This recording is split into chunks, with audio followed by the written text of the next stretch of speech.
قرآن مجید میں آتا ہے نا کہ جب حضرت موسیٰ علیہ الصلوۃ والسلام کی ماں کے دل میں اللہ نے الہام کیا کہ اس بچے کو صندوق کے حوالے کر دو اور اس کو دریا کی موجوں کے حوالے کر دو، یأخذہ عدو لی، نتیجہ کیا نکلے گا؟ میرے دشمن کے ہاتھ میں آ جائے گا یہ بچہ۔ تو قرآن مجید میں ہے کہ جب وہ دریا یا نہر صندوق گزرا ہے فرعون کے دربار کے قریب سے، تو کوئی بھی ایسا صندوق جا رہا ہو پانی میں، سب کو تجسس تو ہوتا ہے نا بھائی ڈبے میں کیا ہے، ہوتا ہے نا شوق ہر ایک کو۔ تو فرعون کے درباریوں کو بھی شوق ہوا کہ بھائی یہ دیکھیں یہ صندوقچے میں کیا ہے، فوراً جا کے اس صندوقچے کو لے کر آئے، کھول کے دیکھا گیا تو بڑا خوبصورت مسکراتا ہوا بچہ۔ پیغمبروں کو اللہ نے حسن و جمال بہت دیا ہوتا ہے، بڑا خوبصورت بچہ۔ فرعون نے ارادہ کیا کہ بھئی قتل کر دیتا ہوں اس کو، تو فرعون کی بیوی نے کہا لا تقتلوہ، اسے قتل مت کرو، عسیٰ ان ینفعنا او نتخذہ ولدا، یہ ہمیں فائدہ پہنچائے گا غلام بن کے، خادم بن کے، یا ہم اس کو اپنا بیٹا بنا لیں گے۔ قرۃ عین لی ولک، اور فرعون کی بیوی نے یہ بھی کہا یہ میری بھی آنکھوں کی ٹھنڈک اور تیری آنکھوں کی بھی ٹھنڈک بنے گا، میری آنکھوں کی بھی ٹھنڈک بنے گا۔ اس سے پتہ چلتا ہے کہ بچہ جو ہے نا، بچہ یہ عورت کی فطرت ہے۔ دیکھو فرعون کی بیوی کو ہر عیش و عشرت کا سامان مل رہا تھا فرعون کے محل میں، مگر اولاد نہیں تھی۔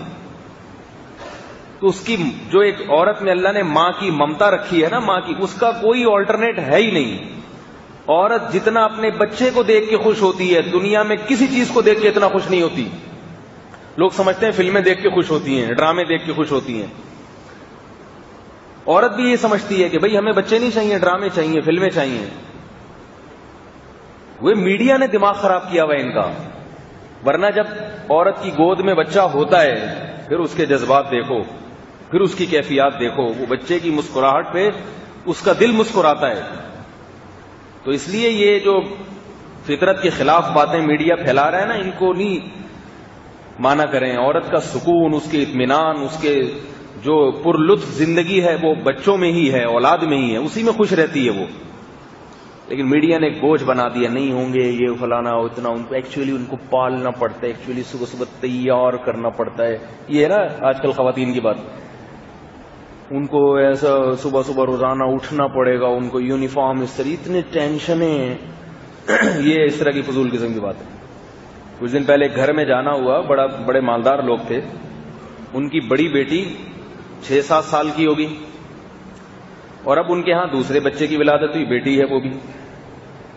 تو مجھے اس گھر میں بڑی وحشت ہو رہی تھی، میرا دل چاہ رہا تھا ان کے والد سے بولوں اس بچی کا کیا قصور تھا کہ اس کو آپ نے بہنوں سے اور بھائیوں کی نعمت سے محروم کر دیا۔ پورا بچپن 5-6 سال کا عرصہ اس نے اپنے قریبی عمر بچے کے بغیر گزار دیا۔ بچے کو بچپن میں بچوں کا شوق ہوتا ہے، یقین نہ آئے تو اپنے بچے کو گود میں بٹھائیں آپ، جیسے ہی کوئی دوسرا بچہ آئے گا نا اس کے پاس، بچہ آپ کو چھوڑ کے اس کے ساتھ مشغول ہو جائے گا، فوراً کھلکھلانے لگے گا، فوراً اس کی طبیعت ادھر مائل ہونے لگے گی، ایک دم جو ہے نا اس کی بانچیں کھل جائیں گی، آپ کو چھوڑ کے ادھر جائے گا وہ۔ بچے میں اللہ نے ایسے سگنل رکھے ہیں کہ وہ پہچانتا ہے کہ یہ میری لائن کا آدمی ہے، صحیح ہے نا، فوراً۔ تو میں حیران ہو رہا تھا، میں نے کہا ان کے ابا اماں کو بولوں کہ تم لوگ اپنی آسانی کی خاطر، اول تو اپنی بھی آسانی نہیں ہے اس میں، اپنی بھی لائف کا مزہ کرکرا ہو جاتا ہے، لیکن اس بچی کا کیا قصور ہے؟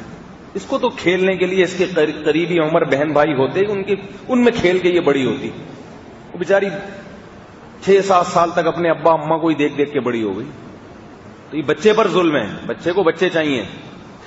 تو فرعون کی بیوی جو تھی نا، اس کو ایک دم خیال آیا کہ بھئی ہمارے اولاد نہیں ہے، تو قرۃ عین لی ولک، یہ بچہ میری آنکھوں کی ٹھنڈک بھی بنے گا، اور فرعون سے کہہ رہی ہے اپنے ہسبینڈ سے کہ یہ تمہاری آنکھوں کی ٹھنڈک بھی بنے گا۔ فرعون چپ چاپ دیکھ رہے ہیں، ٹھیک ہے، کوئی کمنٹس نہیں۔ بعض مفسرین نے لکھا ہے، کوئی سند نہیں ہے اس کی، لیکن لکھا ہے کہ فرعون نے کہا تیری آنکھوں کی بنے گا، میری آنکھوں کی ٹھنڈک نہیں بنے گا۔ پتہ نہیں اس کی حقیقت کیا، واللہ اعلم۔ تو